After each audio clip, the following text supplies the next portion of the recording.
If you have hung around the channel for the smallest amount of time, you probably know that I'm a huge nerd and I like trivia about wrestling stories and whatnot. Well, today we've got 20 minutes of insane but real WWE Backstage stories. That's right. If you guys like to see the content without me reacting all over it and apology and whatnot, click the top link in the description. If you'd like to react to content with us live on Twitch, I'm not telling you where to find that link, but you probably know by now. If you're a young one, get the hell out of here. I don't make content for the little ones. I use very colorful language and I don't want you getting in trouble. If the algorithm has brought me to you, guess what? That means we're hanging out for at least 15 minutes. Can we do that? Can you give me 15 minutes of your time? Probably, maybe, perhaps. I'm not gonna beg or nothing, but I'm not above begging, just so you know. I'm not gonna talk your ear off. Let's get right into the video. A wrestler quit WWE because he couldn't afford to work for them. While big-name wrestlers can make a lot of money, less popular wrestlers don't make nearly as much. Additionally, wrestlers have to pay for the majority of their travel expenses, like the hotel they stay at, the rental car they use, the food they eat, and more. This can get really expensive, and a wrestler named Super Crazy quit WWE because of it. Crazy lived in Mexico and was only getting paid $500 for each show he was on. Because of all the expenses and the amount he was earning, Super Crazy realized he couldn't afford to keep doing this and quit WWE. CM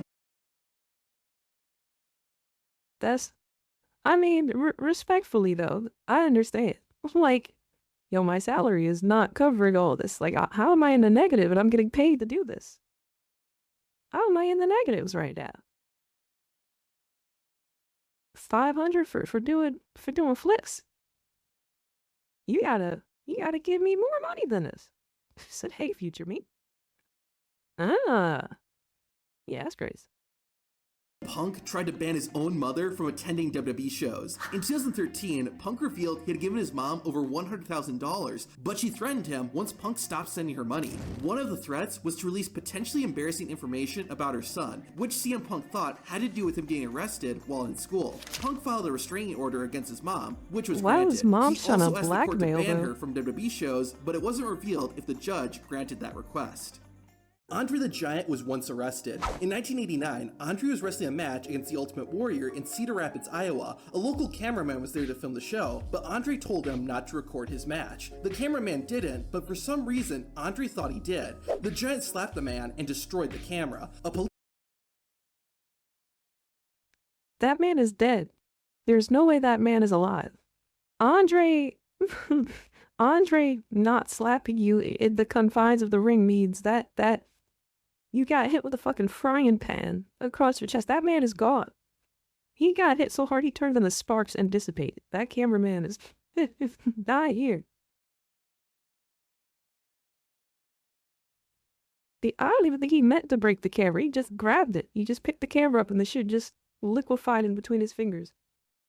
Police officer who was overseeing the event saw this and told Andre he was being arrested. Andre said no, so the officer explained it. Yo, Bobby said no. Yo, you're being arrested. Andre the Giant just says no. That is the rawest shit I've ever heard. Yo, what? It wasn't a big problem, and Andre would be released after posting bail. The Giant complied, but he refused to be handcuffed. The officer obliged, and after booking the 8th wonder of the world, Andre was freed. The Giant ended up being That man refused handcuffs, and the cop was like, oh, shit. Yeah, the cop was like, you got it then. Fuck it. That's just a formality, to be honest. We don't even really need those, if you ask me. So, can you just get in the back of the court yet? fined $100 for criminal mischief and had to pay $233 for the camera he broke. A WWE fan learned the hard way not to ask Brock Lesnar for a picture. The morning before a WWE show, Lesnar was having breakfast at a hotel when a fan approached Brock and said he would pay for Brock's meal and for Brock's security guard. Lesnar thanked the fan and ordered over $100 in food. After Lesnar finished, the fan asked if he could get a picture, and Brock's security said, "We appreciate the gesture, but we're not going to be doing anything today." Yo, could you imagine? Oh, I would have been clutching my pearls like Brocktavius Lesnar. Why you, no picture? No? But I pay for food. Broctavius. Why did he get he finessed himself, to be honest. That's crazy. That was tier 3 Twitch sub behavior. Yeah, Brock definitely, he definitely does.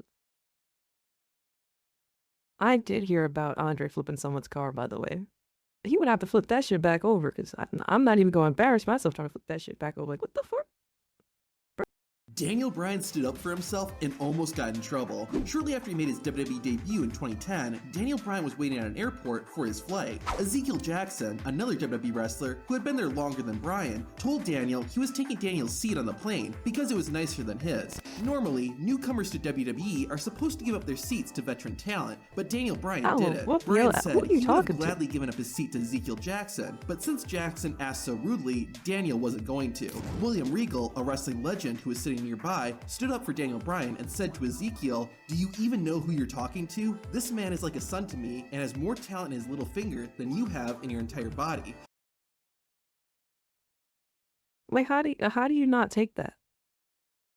I would definitely say I would feel bad. Like, oh, more talent in it. Oh, see, damn, what you were saying. You don't even know how I get down. You don't even know how I wrestle. I got moves I haven't even showed you yet. Just let me get on the top rope. I got some new shit. It's a shooting star press frog splash. You can't even say that 5 times fast. That's mine. That's my shit. Jackson walked away, and Daniel Bryan still ended up giving his seat to someone else. In 1998, an 11-year-old kid asked Stone Cold Steve Austin what he thought of Goldberg. Here's what Austin said. What do you think of Dylan Goldberg? I think he's just fine at what he does, but you know, he's done a pretty good job of copying me, but he doesn't talk very much. But I have nothing personal against him. He's got to make it up too. One WWE wrestler made The Undertaker so angry that Taker was ready to fight him for real. The wrestler Mabel, also known as Viscera, was infamous for accidentally injuring his opponents. He even broke The Undertaker's orbital bone in 1995. However, during the 1996 Royal Rumble match, Mabel hurt yet another wrestler. Undertaker became livid backstage and started taping his fists. Luckily, the dead man didn't resort to violence, but Mabel was fired shortly after this incident. Seth Rollins. Every time I see Mabel/Viscera on screen, I get scared that we're going to see some unsolicited back shots. I get scared. We're going to see someone pinned down, getting the thrusts. I'm tense. I didn't want to say that during that whole shit that, you know what I mean? I was ready for that. Rollins once got in trouble for using an ice pack. Shortly after Rollins began wrestling on WWE's main roster, he had just finished a match and put an ice pack on his neck after he got backstage. John Cena saw this and asked Rollins how many matches Seth had wrestled on the main roster, to which Rollins said 3. The reason Cena asked this is because new WWE wrestlers aren't supposed to use ice packs. Likewise, Summer Rae also got called out by Randy Orton for icing her foot when she was new. What kind of fuckery? I guess he's about to go into it now. I'm definitely like, what? What do you mean? The reason newcomers aren't supposed to use ice packs is that it's believed they shouldn't need them after only wrestling in WWE for a short while. Don't fuck yourself. What is that? Go fuck yourself. Boo, John Cena. John Cena was a heel even then. Boo. In 1995, Owen Hart pulled a legendary prank on Vince McMahon. At the In Your House 5 pay-per-view, Triple H fought Henry Godwinn in a hog pen match with real pigs. Before the show, the pigs were being dropped off at the arena. The person delivering the pigs was wondering where they needed to go. Owen Hart overheard this and had them put the pigs in Vince McMahon's office. When McMahon opened the door, one of the pigs came running out, and Vince instantly knew he'd been pranked by Owen. Mark Henry once attacked a WWE crew member for looking at a female wrestler. AJ Lee was stretching backstage and was being stared at by a local WWE crew member. Mark Henry saw what the man was doing and lifted him up and pinned him against the wall. Good on you, Mark. It's Mark. unknown what Henry did to the crew member, creeps, but AJ Good Lee on you, became Mark. ecstatic over what Mark did for her. Randy Orton almost killed himself. In 2006, Randy Orton woke up in a hospital and wasn't sure why he was there. As it turned out, the Viper had overdosed on a sleeping medication and passed out. Randy's wife at the time found him and saw that Orton wasn't breathing. Shit. Randy Orton was then rushed to the hospital where doctors saved his life. Before becoming a wrestling legend, Booker T was a criminal. By age 13, Booker had lost both of his parents. He started working at a Wendy's restaurant to support himself and his siblings. Money was still an issue for Booker T, so he decided to rob the Wendy's that he worked at. He got away with it and ended up committing over 20 armed robberies at different Yo! Yo! Can you dig it, sucker? What? Like, okay. When he said that he robbed the Wendy's, I'm like, was it by gunpoint or did he like, just take a little off the top on the register? I was gonna keep the joke to myself though, but that, we pull up with the armed robbers 20 though? All right, King Booker. Okay. Okay then. Wendy's locations. Booker and his accomplices wore their Wendy's uniforms during the robberies, so police eventually figured out that it was someone who worked at the restaurant who was committing the robberies. Booker was arrested at the age of 22 and spent a little over a year and a half in prison. As he was leaving the prison, a police officer looked at Booker T and said, "I'll see you when you get back." Not only did Booker never go back to prison, but he also became a multi-time world champion and eventually a WWE Hall of Famer. What if you were a dude in jail and you get out, you go to watch TV, and you see your cellmate, or like your ex-cellmate, is Booker T doing the spin-a-rooney? Like, I know that guy. I definitely know that guy. We shared commissary, dude. That's crazy. Tell me you did not just say that, Nikki Doe.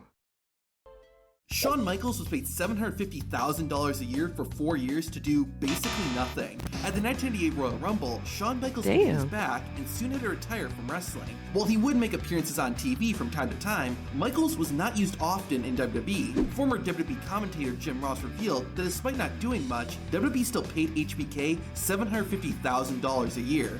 We paid Shawn $750,000 a year I'm for saying, about 4 that's years. a lot of money, to do dude. nothing. Part of the reason was that Vince McMahon valued Shawn Michaels so highly. The other reason was to prevent Shawn from joining WWE's competitor, WCW. This ended up paying off for McMahon because, in 2002, Shawn Michaels returned to the ring. Shawn wrestled for another 8 years and had some of the greatest WWE matches of all time. Did you know, before joining WWE, Alundra Blaze, or Medusa, was homeless and living on the streets. She also owed the IRS $80,000. However, Vince McMahon got in touch with Alundra and Honey, how did you owe it that much money back then? What were you doing? You know they could see you? Offered her a WWE contract. McMahon also asked her if there was anything else he could do for her. The future WWE Hall of Famer mentioned her debt, and the next day, Vince McMahon sent her a check for $80,000. The sad part is, about 2 years later, Alundra Blaze would join WWE's competitor, WCW, and drop the Women's Championship. Oh, that's foul. I'll ask her for my money back. Oh, you going right back into debt, bitch. Ooh, you going right back into debt, bitch. It's done for you. Ooh, honey, yeah. And I'm bringing my WWE cameras with me. We recording the whole thing. Oh, yeah. Oh, yeah. In the trash on live TV. Charlotte Flair's ex-husband sued her and her father, Ric Flair. Charlotte was married to a man named Ricky Johnson from 2010 to 2013. In 2017, Charlotte and Ric Flair released an autobiography called Second Nature. Charlotte revealed that she left Ricky Johnson because he allegedly abused her. Johnson then filed a lawsuit against his ex-wife and her dad, saying that the allegations made in the book weren't true. The legal battle ended with both parties settling out of court for an undisclosed amount of money. This is why John Cena is the GOAT. Cena has granted over 650 wishes for the Make-A-Wish Foundation. This is aged a little poorly. I'm not gonna lie. This is aged a little poorly. So,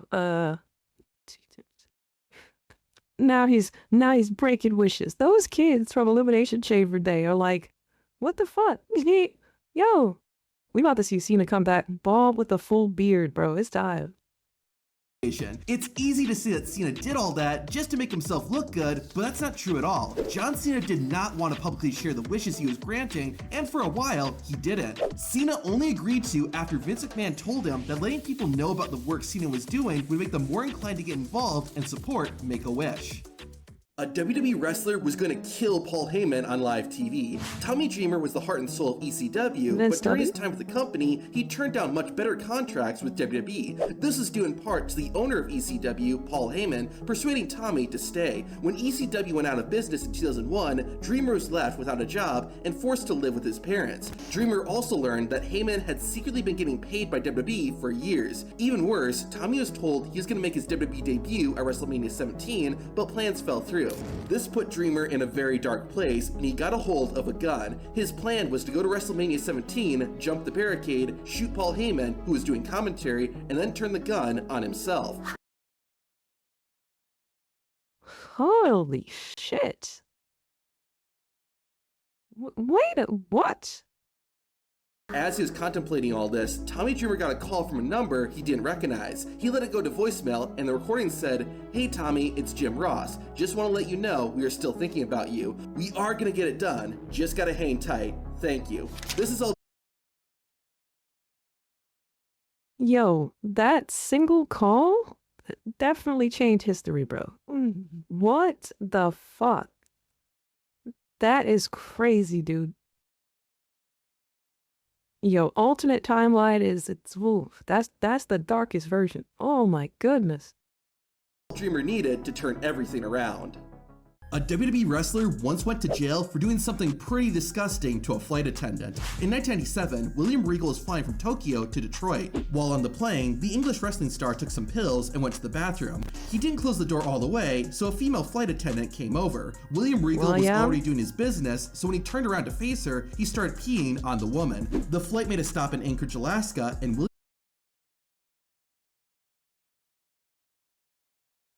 My man just he really did a fucking American Pie? Like, she really did a whole American Pie moment turn and just brought the trail to her? Come on, Will wiggling the willy, come on, Will. And you know she's just stuck wearing that on the plane now, like, oh, motherfucker. Ugh. They recreated it on TV, that's crazy. She was pissed off, Nikki. William Regal was thrown in jail.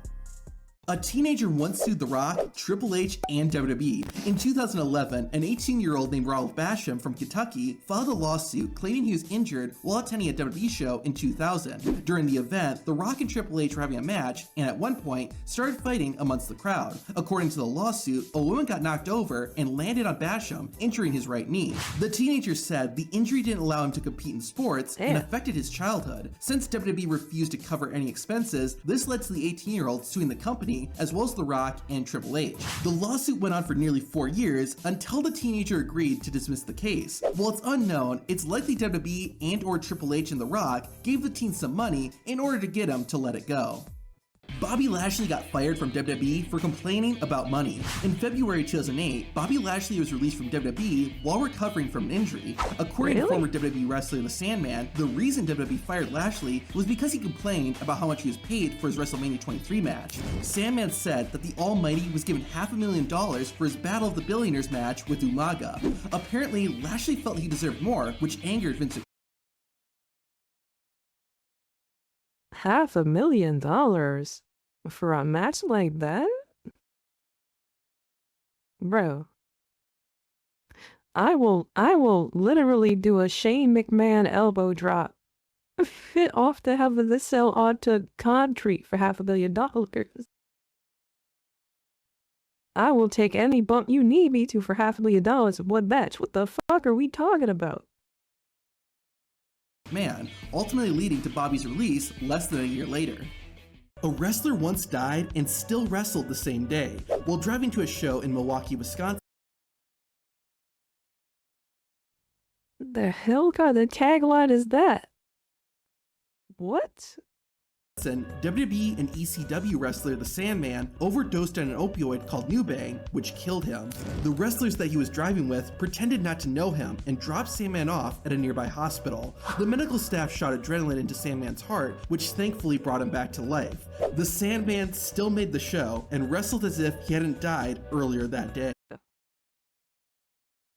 Yo. Shout out to the fucking Sandman. How the fuck All right. You got it, Ken. Santino Marella almost went broke trying to become a WWE wrestler. In 2005, Santino moved from his home in Ontario, Canada, and began training at WWE's development system, Ohio Valley Wrestling. Marella was a student, so he wasn't being paid, and since he wasn't a US citizen, he couldn't work either. Santino used all of his savings to survive, and even had to borrow $400 from his mom at one point. However, right when his bank account hit zero, WWE gave Marella a call and signed him to a contract. You won't believe You love to hear a good story like that about a goat. W's in the chat for my man, Santino. You could also bounce some uties if you gotta. Might even shake a wagon in there, why not? Might even shake a wagon in there. Believe what this guy told The Undertaker. Before the dead man made his WWE debut, he wrestled for a different company called WCW. Undertaker was in a meeting with an executive to renegotiate his contract. The executive told Taker, "Mark, you're a great athlete, but no one is ever going to pay money to see you wrestle." Soon after being told this, Undertaker left WCW and joined WWE, where he main evented. Oh, they definitely took a fucking L with that one. No one's gonna pay to see this man wrestle? Alright. This motherfucker locked in. He had to move wrong. Okay, watch this. Watch me do it to you. 5 WrestleManias and became one of the company's most popular wrestlers.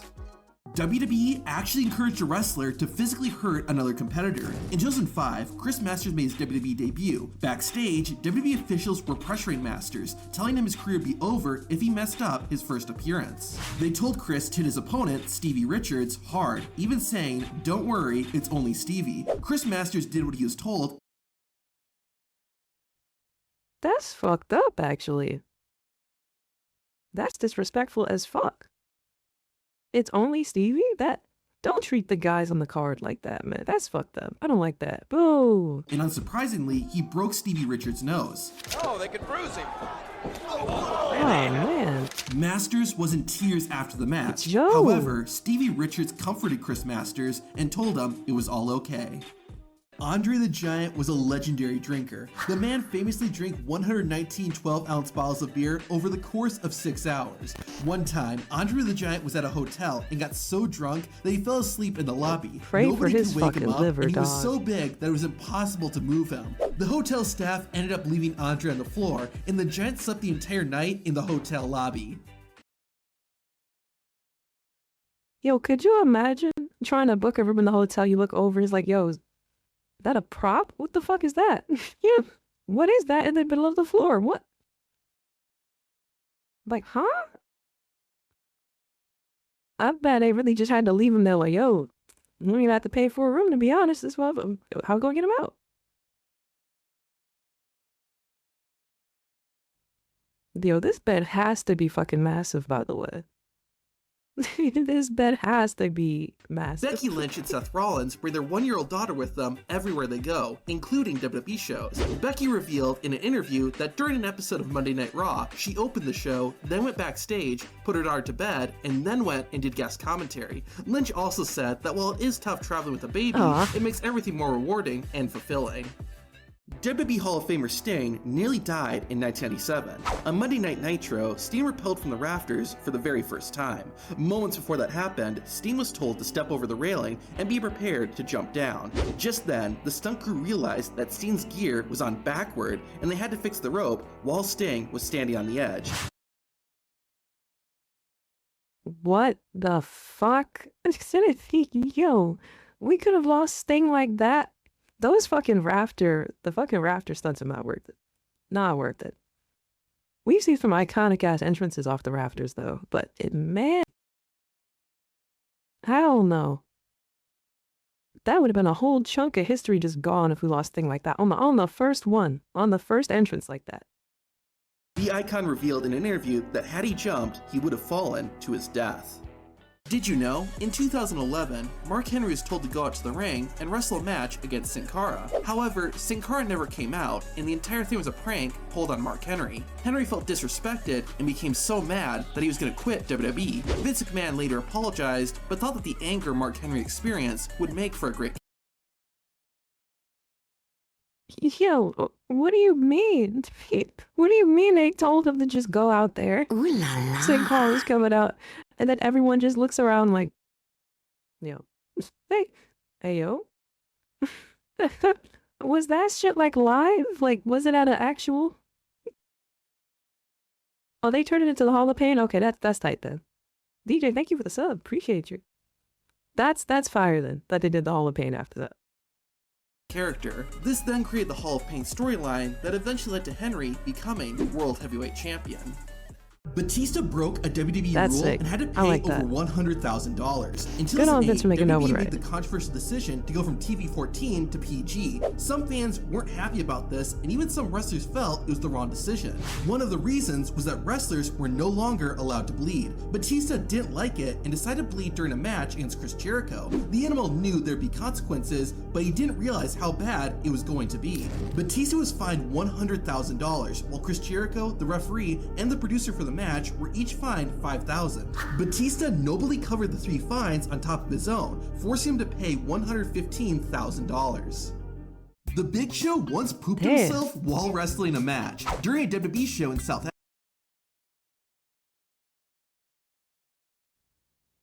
Pal.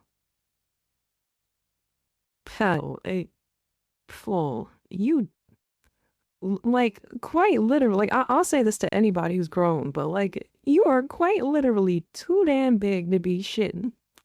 You're too damn big to be shitting Wanna on do it yourself in the again? ring. Oh. With that Biddington. That's the gratuity, November. You gotta pay that. Africa, the world's largest athlete was having a match with Brock Lesnar. Big Show had eaten some bad food before the match, which led to something unfortunate happening. Lesnar gave Big Show the F5, I but saw then Cody caused Big was Show to have a deflated. messy accident. Brock That's thought it was motivation hilarious, thing. but Big Show didn't find it as humorous. Bill Goldberg did not want to be called Goldberg. When he was trained to become a wrestler, Bill had to come up with a ring name. He ended up deciding to call himself the Hybrid. However, WCW, the company he was wrestling for, Mystic, what's said he going couldn't on? use How it do you because they do? wouldn't be able to sell merchandise. Goldberg said he would never be popular enough to sell anything. WCW disagreed and decided to use Bill Goldberg's surname, which he's continued to be called ever since. Scott Hall was a genius for what he put in his contract. Hall's W agent for revealed the that when the Goldberg bad guy thing. went to WCW, there was a special condition in his contract that made Scott millions of dollars. The deal was that if WCW signed anyone and they were getting paid more money than Scott Hall, then WCW would have to increase Hall's salary to match it. Because of this, Scott Hall earned That is a insanely fire future-proof plan for signing a contract. I like that. I like that a lot, actually. She said, yo, if anybody comes in after me, all right now, they get that $2 million deal. Guess who you paying $2 million as well? Guess who's getting that? And you, over $4 million from his WCW contract. Big Show and the Great Khali once got into a real fight backstage. That's The two crazy. giants had issues with each other for a while, but things got heated during a match in Puerto Rico. Yo, he sold the fuck out of that. That looked amazing from Great Khali. The way he fucking dropped like he really got KO'd. Bro. The two giants had issues with each other for a while, but things got heated during a match in Puerto Rico. During the show, Khali gave his opponent a huge chop across the chest, which was Big Show's signature move. After the match, Big Show confronted Khali backstage about using his move. They got into an argument, leading to Big Show punching Khali in the Ew. face. The Indian native fought back, and soon a real fight between the WWE wrestlers broke out. In the chaos, Big Show tripped over a chair and fell to the ground. Khali stood on top of him, and the fight came to an end. Big Show was later forced to apologize for throwing the first punch, Damn, which the Big Great Show. Khali accepted. Damn, CM Punk Big and Booker Show. T had real beef with each other backstage, and it was hilarious. While in the locker room with the other wrestlers, CM Punk got up and said, "As the locker room leader, I'm telling all of you guys to pick up your trash." While some of the wrestlers saw Punk as the leader, Booker T did not. To show that, Booker literally threw his trash on the floor right after CM Punk made his command. That's not gangster? Booker T not gangster for that? That's gangster. If I'm in the background, my messy ass is like, ooh. Mr. Punk, ooh, you see what you did? Ooh, what you gonna do about the locker room leader? Ooh, oh shit, ooh. A WWE commentator once beat a wrestler in a real fight. In 2008, WWE was doing its yearly Tribute to the Troops show in Iraq. JBL had been hazing and pulling pranks on his co-workers, which included dumping ice on ring announcer Lillian Garcia while she was asleep. Another recipient of JBL's bullying was commentator Joey Styles. Styles, though, didn't take it and ended up punching the former WWE champion in the face. Joey's strike ended up giving JBL a black eye, which could faintly be seen on TV a few days after the incident. According to those who were there, JBL was a lot quieter after being punched. Yo. So Styles not a gangster for that? So Styles not a gangster for that? Hold on, wait a minute. Because I heard about JBL being a fucking cock. It's so cool. The Styles is definitely in the gangster about Rush.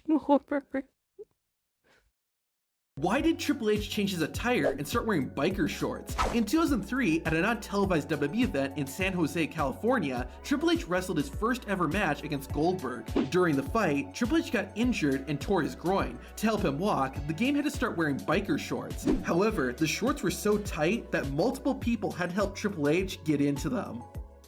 This is why The Miz deserves way more respect. After WrestleMania 28, WWE hosted an after party for the wrestlers and WWE employees. However, the WWE writers were not allowed to attend. When The Miz found out about this, he decided not to attend the party and instead bought dinner for all of the writers.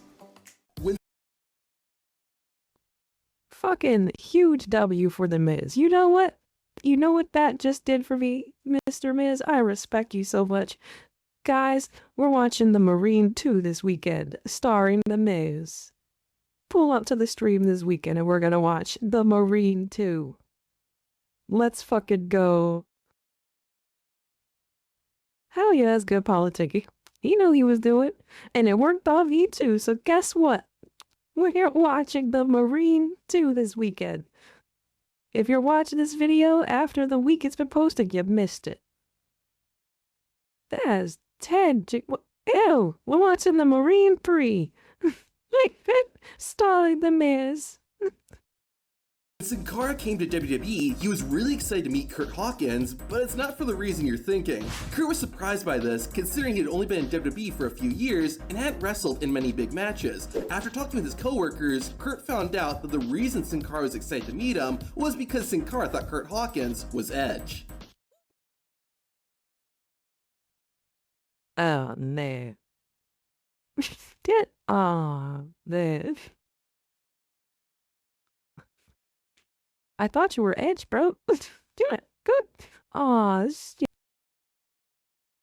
Aw, dear. You think you know me?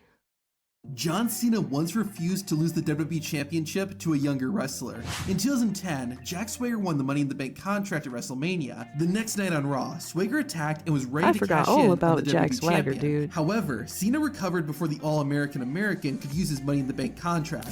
Jack Swagger shared years later that backstage, John Cena refused to lose to him. This led to Swagger instead cashing his briefcase on SmackDown and defeating Chris Jericho to become the World Heavyweight. That's not fucked up. Damn. You were in the prime Super Cena era. Come on, man. But he not gonna be Cena with that. Come on, man. Champion. A few days after that, Cena said this to Jack Swagger. You're not championship material. This is likely how John Cena legitimately felt about Swagger. Did you know, before they were signed by WWE, Jeff and Matt Hardy would be paid $150 per match. However, the Italian Stallion, the man who trained Jeff and Matt, took $100 as a booking fee. This left the Hardys with only $50 after every match. $100 for the booking fee? Why are you taking 66% of my purse? What are we? There's two of us. We can jump you. We can get someone else to book us, can't we? This is highway robber. We will definitely put the beats on you simultaneously. On top of that, Jeff and Matt also had to pay for their own travel expenses. There was also an incident where the Italian Stallion abandoned the Hardys and left them stranded when they were supposed to travel to a show. After that, the Hardys told WWE to call them directly if they ever wanted to use either Jeff or Matt. Not only did WWE do that, but they eventually offered the brothers full-time contracts. W for the brothers. W. Fucking W. I'm glad they fucking discarded out of that, cause what the fuck? Big W for the bros. Big W for the Hardy Boyz. Matter of fact, I'm bouncing giddies for it. Let's go. Let's do it. Hell yeah. That earns a fucking giddy bounce. Their mans definitely try to view them very easy. And the Hardys didn't have to give the Stallion a single penny. Ric Flair Stallion once had to sounds pay like a cock. $5,000 because he refused to take a picture. At the Unforgiven pay-per-view in 2005, Flair fought Carlito for the Intercontinental Championship. The Nature Boy won, and after the match, WWE wanted to get a picture of Ric with the belt. However, Flair refused because he would have to take off his shirt, which he didn't want to out of pride. WWE ended up fining the champion $5,000 for not taking the picture. This wrestler tried to destroy The Undertaker's career. Early in his WWE career, Undertaker had a huge match against the WWE champion, Hulk Hogan. During the fight, Ric Flair interfered and helped the dead man hit Hogan with a tombstone piledriver onto a chair. Immediately... Ah, you got me, brother. Ah, you got me. Ah, you got me, brother. This fucking cock. This is a cock right here. You got me, brother. Ah, you got it. After the move, Hulk Hogan broke character and whispered to Undertaker that he was hurt for real. Once Hogan got backstage, the Hulkster allegedly asked to speak to his wife and kids due to how much pain he was in. Undertaker felt awful for not only hurting a fellow wrestler, but also for potentially ending the career of WWE's most popular wrestler. Taker could have even been fired for such a big mistake. However, Shane McMahon informed The Undertaker that Hulk Hogan's head never hit the chair or mat. When the dead man confronted Hogan about the incident, the Hulkster still stuck to his story, now saying that his neck was jammed because of how tightly the Undertaker's knees were around his head. You fucking liar, dude. I can't stand this motherfucker.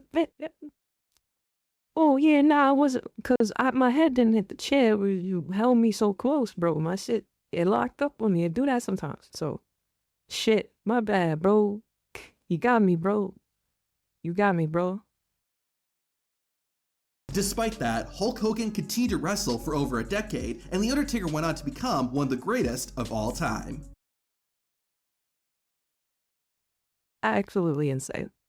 This video was tight. I feel like I'm having deja vu seeing some of these clips, though. I don't know if we reacted to something that, like, cut this video, or, like, if there was a compilation video, but guess what? We made it all the way through this one. You made it do with me. You're cool. You're a gangster. I like you. We're friends now. If you would like to support the original upload of this content, please, please, please bring your ass to that description and click the top link. Or click the bottom link in the description to hang out with us on Twitch. Now, you know, this is when we kind of hang out and do our thing. We've also launched a Patreon that has bonus content for free. You don't have to pay for anything when you join the Patreon. The Patreon is just there to hold videos that I can't put on YouTube because they get claimed. So if you want more bonus content like the tier list video and all sorts of other shit, go on that Patreon.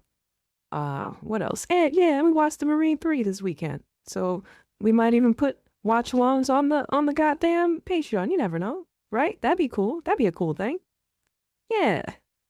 I'll see you in the next video if you make it there. I know I'll be there. You might not though. Not saying that you're gonna die or something, but like, geez, you know? Wanna do it again? Statistically, Mariotto will make it to the next one. Yeah, we got 10 Biddington. You can't do that on YouTube. Thank you, Mystic. I want your soul.